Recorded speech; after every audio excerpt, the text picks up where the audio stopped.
కేంద్రం నుంచి ఇప్పుడిప్పుడే రైతులందరికీ ఊహించని శుభవార్త అయితే వచ్చిందండి.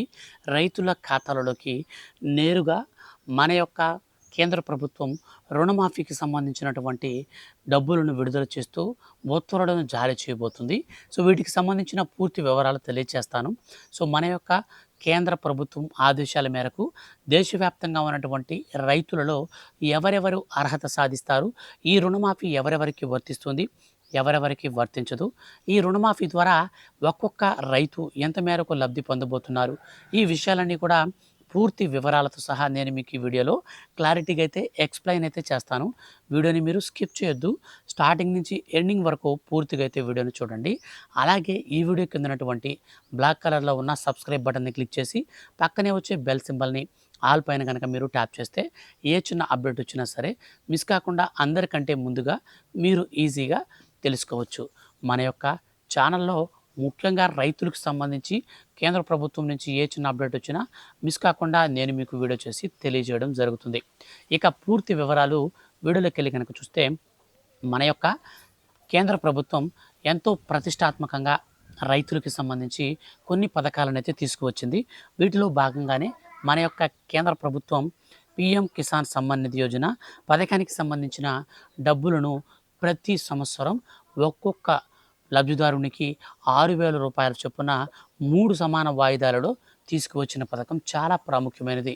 ఈ పథకం ద్వారా అనుసంధానించబడినటువంటి రుణమాఫీ ప్రతిపాదనను కూడా మన యొక్క కేంద్ర ప్రభుత్వం ఇప్పుడు ఆదేశాలు జారీ చేసి ఉత్తర్వులను మనకు రాష్ట్ర వ్యాప్తంగా ఉన్నటువంటి అంటే దేశవ్యాప్తంగా ఉన్నటువంటి అన్ని రాష్ట్రాలకు పంపించడానికి సిద్ధమవుతుంది.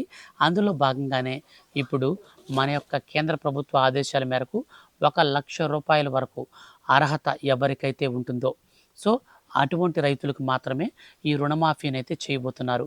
ఈ రుణమాఫీకి సంబంధించి కొన్ని ముఖ్యమైనటువంటి అంశాలు తెలుసుకోవాలి. ఎందుకనంటే ఈ రుణమాఫీ అందరికీ రాదు, కొందరికి మాత్రమే వస్తుంది. ఆ కొందరు ఎవరు అన్న విషయానికి వస్తే మన యొక్క కేంద్ర ప్రభుత్వం ఈ యొక్క దేశవ్యాప్తంగా ఉన్నటువంటి అర్హత కలిగిన రైతులను దాదాపు 11,00,00,000 మంది వరకు గుర్తించింది. ఈ 11,00,00,000 మంది రైతులలో ఎవరెవరు అర్హత సాధిస్తారు అన్న విషయానికి వస్తే మనకు ముఖ్యంగా చూస్తే ఈ పీఎం కిసాన్ సమ్మాన్ నిధి పథకాన్ని మన యొక్క కేంద్ర ప్రభుత్వం ప్రారంభించింది కదా. కేంద్ర ప్రభుత్వం ప్రారంభించినటువంటి ఈ పథకాన్ని ఎవరైతే అర్హత సాధిస్తారో మ్యాక్సిమం ఇదే రూల్స్ ఆధారంగా రుణమాఫీని కూడా ప్రవేశపెట్టాలని మన యొక్క రాష్ట్ర మరియు కేంద్ర ప్రభుత్వాలు కూడా ఆదేశాలు కూడా జారీ చేశాయి.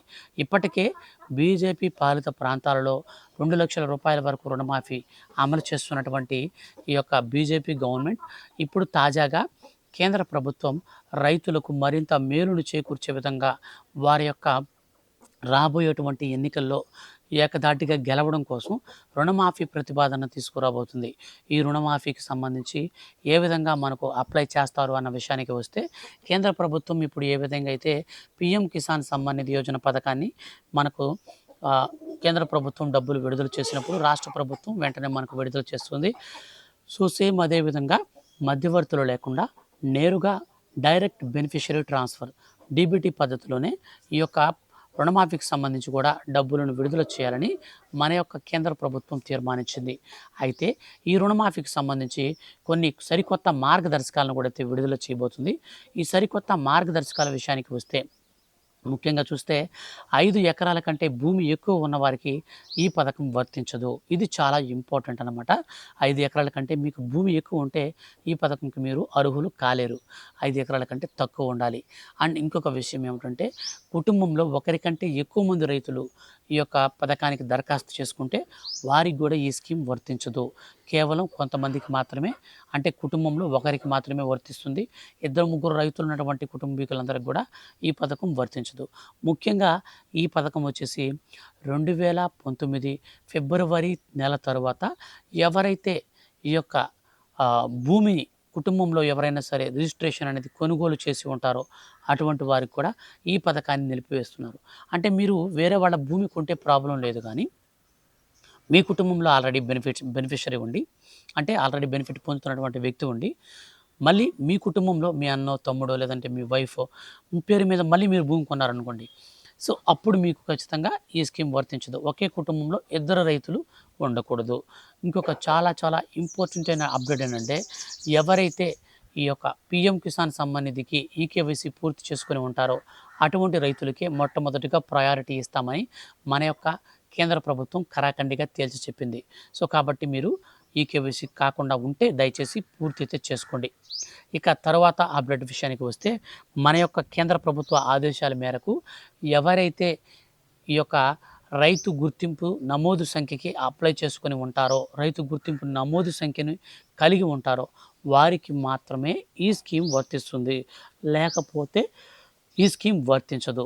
అంటే రైతు గుర్తింపు నమోదు సంఖ్యని మన దగ్గరలో ఉన్నటువంటి అగ్రికల్చర్ ఆఫీస్‌కి వెళ్ళాలి. మండల ఆఫీసుల దగ్గర ఉంటారు కదా! సో, ఆ ఏరియాస్‌లో ఉంటారు. ప్రతి ఒక్క మండలంలో ఉంటుంది. ఆ మండల ఆఫీస్ దగ్గర ఉన్నటువంటి అగ్రికల్చర్ ఆఫీస్‌కి వెళ్ళి, అక్కడ మేము రైతు గుర్తింపు నమోదు సంఖ్యకి అప్లై చేసుకోవాలని మీరు వెళ్ళేటప్పుడు మీ ఆధార్ కార్డు, అలాగే ఆధార్ కార్డుకి లింక్ అయిన ఫోన్ నెంబర్‌తో పాటు రెండిటిని తీసుకొని, మీకు సంబంధించినటువంటి పట్టాదారు పాస్‌బుక్‌ని తీసుకొని, ఇవి 3 మీరు తీసుకొని అక్కడికి వెళ్తే, అక్కడ మీకేం చేస్తారంటే, మీకు ఓటీపీ ద్వారా మీ యొక్క డీటెయిల్స్ అన్నీ అక్కడ ఎంటర్ చేసి డైరెక్ట్‌గా మీకు రైతు గుర్తింపు నమోదు సంఖ్య దాదాపు మనకు 12, 11 అంకెల గుర్తింపు నమోదు సంఖ్య అయితే మనకిస్తారు. ఆ నమోదు సంఖ్యని మనం తీసుకొని జాగ్రత్త పెట్టుకోవాలి. మనకు ఇది ఏ విధంగా ఉపయోగపడుతుందంటే, రుణమాఫీకి ఖచ్చితంగా అవసరమవుతుంది.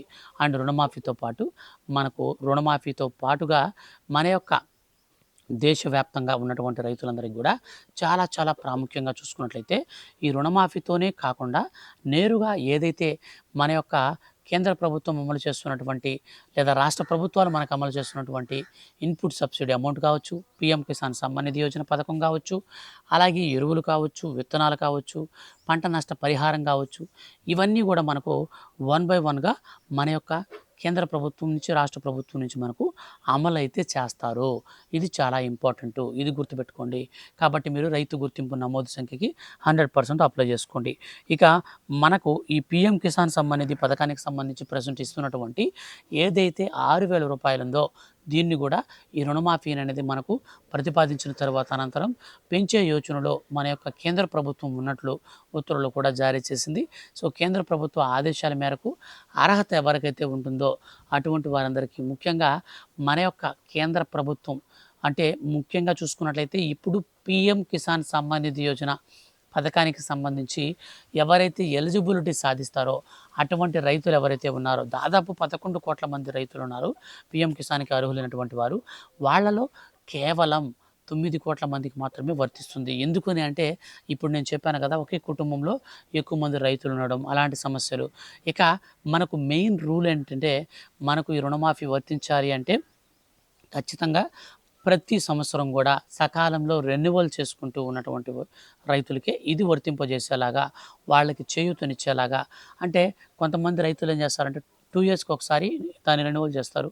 సో, అట్లా కాకుండా ఎవ్రీ ఇయర్ క్రాప్ లోన్ ఏదైతే మనకు పంట రుణాలు తీసుకుంటామో, ఆ పంట రుణమాఫీకి సంబంధించి అర్హత సాధించాలంటే ఈ ఇయర్‌లో తీసుకుంటే నెక్స్ట్ ఇయర్ ఇదే టైంకంతా కూడా మీరు కరెక్ట్‌గా రెన్యువల్ చేసుకోవాలి. సో, ఈ విధంగా రెన్యువల్ చేసుకుంటూ ఎవరైతే ఉంటారో వారికి మాత్రమే ఈ స్కీమ్ అన్నీ కూడా వర్తిస్తాయనేసి మన యొక్క సెంట్రల్ గవర్నమెంట్ అంటే మోడీ ప్రభుత్వం నేరుగా ఉత్తర్వులైతే జారీ చేసింది. దీనికి సంబంధించి వచ్చే నెలలో మనకు ఈ యొక్క అర్హులను గుర్తించే పనిలో భాగంగా కొన్ని కొత్త మార్పులు, చేర్పులతో రూల్స్‌ను కూడా విడుదల చేస్తారు. సో, అవి విడుదల చేసిన వెంటనే మిస్ కాకుండా తెలుసుకోవాలనుకుంటే మాత్రం వీడియో కింద ఉన్నటువంటి బ్లాక్ కలర్ సబ్స్క్రైబ్ బటన్ని క్లిక్ చేసి పక్కనే వచ్చే బెల్ సింబల్‌ని ఆల్ పైన ట్యాప్ చేయండి. ఇలాంటి మరిన్ని లేటెస్ట్ అండ్ జెన్యూన్ అప్డేట్స్ కోసం రెగ్యులర్‌గా మీరు మన ఛానల్‌ని ఫాలో అవుతుండండి. Thank you for watching.